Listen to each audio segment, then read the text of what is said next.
Des erreurs. Pourquoi? Parce qu'on ne sait pas que le passioniste c'est un autre médicament. Parce que peut-être le passioniste, malheureusement, le savoir, en anglais on appelle ça the awareness.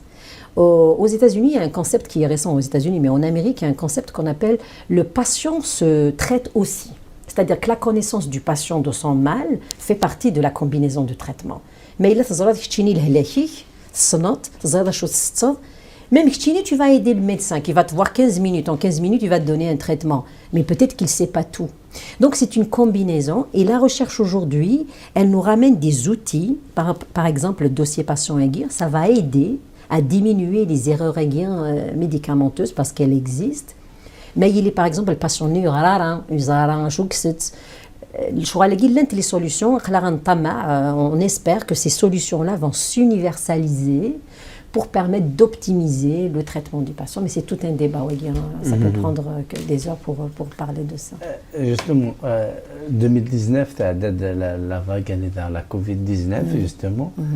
Est-ce que la nature nous réserve beaucoup de surprises? Oh oui, la nature, pour que ça va être simple, la nature, elle nous réserve énormément de surprises. C'est sûr que la recherche, elle a avancé pas mal pour nous aider à se préparer à ces surprises-là. D'ailleurs, la Covid, on l'a démontré. La Covid-19, lorsque c'est apparu, au bout de quelques mois, les compagnies, les chercheurs ont développé des outils, des antiviraux, n'est-ce pas? On a eu des vaccins. Mais c'est grâce à quoi? C'est grâce à une recherche qui était déjà là. Des laboratoires ont fabriqué des vaccins, ça a toujours existé. C'est pas nouveau. On a des vaccins contre la peste, des vaccins contre la varicelle, des vaccins contre l'hépatite. Des vaccins, on en a. Donc la plateforme de développement des vaccins, elle a toujours été là. Ce qui a été nouveau, la surprise pour répondre à ta question, c'est le type de virus qui est une surprise. Et ça, il y en aura toujours. Parce que la Terre est en perpétuel changement. Mais je vais parce que je suis dans un autre terrain. Parce que je suis d'accord. Voilà, par exemple, la Covid-19, les vaccins des différents. En bed, il n'y a pas une honnêteté scientifique de dire le vaccin qui est là. Nous allons c'est une guerre. Le vaccin chinois, on l'a rejeté, alors qu'il est efficace. Le vaccin russe, il n'est pas efficace. Scientifiquement parlant, on dit qu'il est efficace. L'AstraZeneca, il est efficace, mais dans tous les cas. Pfizer, c'est le plus efficace. Est-ce que c'est une guerre de communication dans la honnêteté scientifique? En fait, tu as dit un mot important. Premièrement, heureusement qu'il y a toutes ces compagnies-là, elles ont été capables de développer des vaccins. Ça, c'est déjà un premier acquis qui est exceptionnel. Heureusement que l'industrie pharmaceutique existe, heureusement que les chercheurs étaient là, les laboratoires de partout dans le monde étaient là pour développer ces vaccins-là. Parce que les virus, c'est l'une des raisons de la disparition des espèces. D'accord? Si l'espèce humaine est encore persistante aujourd'hui, c'est grâce aux vaccins. On a été à risque de plusieurs vaccins. Moi, je suis une fervente supporter de la vaccination. Mais je comprends que des fois, certains patients, certaines personnes ont peur de la vaccination et ils râlent. Dans tous les médicaments qu'on développe, incluant les vaccins, ça se base sur des études cliniques, sur une rationnelle clinique. Donc, on a des pourcentages de patients qui répondent très bien, on a des patients qui vont avoir des effets secondaires, qui vont en mourir, etc. Parce que clinique d'énergie, on est tous différents. C'est pour ça que l'avenir de la médecine, c'est la médecine personnalisée. Le patient, il a le vaccin, c'est différent. Alors, à l'époque, non, il n'y a pas eu de mauvaise communication. On a essayé de faire ce qu'on pouvait dans le temps qu'on avait. Pour faire la recherche de faire la formation des gens et pour donner des solutions. Le système médical était envahi. On avait des gens qui étaient malades, on a des lois aujourd'hui, il faut traiter tout le monde. Donc les hôpitaux étaient archi pleins. Donc il fallait trouver, c'était un moment de crise. Dans un moment de crise, il essayait de trouver une solution et on l'a trouvé. On a fabriqué des vaccins, on a sauvé des vies, on continue à en sauver. Maintenant, c'est un autre débat, c'est une autre question et de demander, tu m'as parlé des autres vaccins. Dans le développement des médicaments, n'importe lequel, que ce soit les vaccins ou autres, il ne suffit pas qu'un chercheur trouve une solution, qu'une compagnie le développe. C'est pas comme ça. Ça aurait été très simple. Tout le monde va développer un médicament. On a des institutions réglementaires. C'est des gens qui sont neutres, qui ne font pas partie de la compagnie Intel qui développe un médicament Intel. Le travail pour Gadeguir, c'est de s'assurer que le vaccin, l'antibiotique, peu importe, il est fait de manière sécuritaire, qu'il est efficace. Toujours la combinaison efficacité-innocuité. Le rôle, c'est d'analyser les résultats sans être en relation avec les producteurs. C'est ce qu'on appelle les institutions réglementaires, l'IMEA de l'Europe, la FDA, Food and Drug Administration aux États-Unis. Ces gens-là, c'est des scientifiques, c'est des chercheurs qui ont le savoir et qui vont aller analyser les résultats. Ok, c'est bon, oui ou non. Et ça prend plusieurs années. Pendant la crise du Covid, tout le monde a travaillé d'arrache-pied rapidement pour donner des solutions.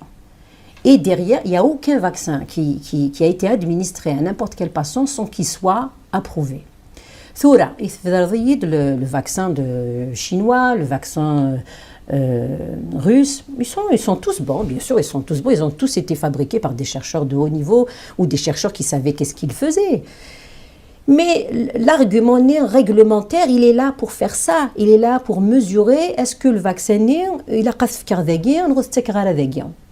donc, à l'époque, Astra, de l'Angleterre, se développait des médicaments inus, elle l'a soumis à ces réglementations.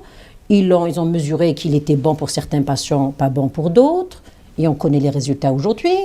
Pfizer a développé un autre type de vaccin qui a fonctionné sur certains patients et pas sur d'autres. Donc aujourd'hui, il est au mécan pour tous ces vaccins. Pourquoi? Parce qu'il y a des patients différents partout.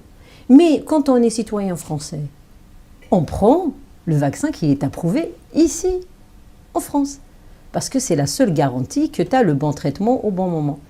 Un citoyen canadien, il va utiliser le traitement qui est approuvé par ces institutions réglementaires. Ce sont nos gardiens qui s'assurent qu'une fois qu'on a développé, mis quelque chose avant qu'il soit mis sur le marché, que ça soit analysé. C'est une situation exceptionnelle, donc le vaccin. Mais est-ce que quelles sont les conséquences normales? Les conséquences, tu veux dire du traitement? Est-ce que nous avons les conséquences? Les vaccins, est-ce que les conséquences, mais vous êtes mieux placé que moi, dans 5 ans, dans 10 ans, est-ce que c'est de la polémique, c'est juste de la Ah non, c'est pas de la polémique, c'est scientifique. Quand on développe les médicaments, on arrive dans le domaine de l'oncologie, on prenait des dizaines d'années pour le développer, etc. Mais on le développe dans les protocoles de recherche, les études cliniques. Qu'est-ce qu'on fait? On développe un médicament, on l'essaye dans la phase 1, on l'essaye sur peu de patients. Au début, carrément, on l'essaye chez des animaux, etc. D'accord? Avant que c'est la préclinique. On s'assure, on utilise des souris, des rats, des chimpanzés, on essaye les médicaments, où est-ce que ça fonctionne. Une fois qu'on voit là ça fonctionne, on va utiliser sur certains patients. On essaye d'avoir de la variation, Tilawin, Ergazen, toutes les races, etc., tous les âges, des profils médicaux. On bat sur peu de patients, 100 patients, 1000 patients, après plus. Une fois qu'on a fait ça, c'est seulement ça qu'on fait avant d'avoir des autorisations réglementaires pour le donner aux patients. Donc, après, les médecins vont les prescrire aux patients la science et une La question est, est-ce qu'il y a des choses qu'on va découvrir? Et bien sûr, on continue de découvrir aujourd'hui des effets secondaires des vaccins, peut-être qu'on a fait il y a des siècles. C'est normal, on n'a pas la science infuse. Mais, souviens-toi, c'est l'équilibre efficacité-innocuité. Donc tout ce qui est disponible comme médicament, il a été balancé. Le risque il est toujours inférieur à l'avantage que ça apporte. Donc je n'ai pas la réponse sur qu'est-ce qui va se passer dans les prochaines années, mais je peux t'assurer qu'on a énormément d'équipes dans tous les domaines de la médecine et du traitement qui suivent les patients encore et encore pour voir s'il y a des nouveaux effets secondaires qui vont apparaître. Alors, زابلك زماد لو نتصل بكو ذي ماشي وكانت سمكت هذاك نتصل لي كاسكيت تسعيد تدفع غادا عندك لا كاسكيت باسكو بقي انا تيك ذانك مي عندنا تحمل ضاك واش تاكي ساد اون اسوسياسيون لو ترانسفير دو لا تكنولوجي. Oui. L'objectif n'a rien suivi, même des choses. Alors, la compagnie Egui, c'est Global Science Transfer en anglais. C'est le transfert des technologies au niveau global. Pour moi, il n'y a pas de limite. En fait, je l'ai créé en 2008. J'ai un groupe, une équipe derrière moi. Ce qu'on fait, c'est le transfert de plusieurs choses. Alors, c'est transfert des technologies, transfert du savoir, transfert des idées, permettre à des pipelines d'avancer, faire de la formation. Donc, en gros, c'est toujours dans le domaine de la technologie, le domaine, les connaissances, et c'est de permettre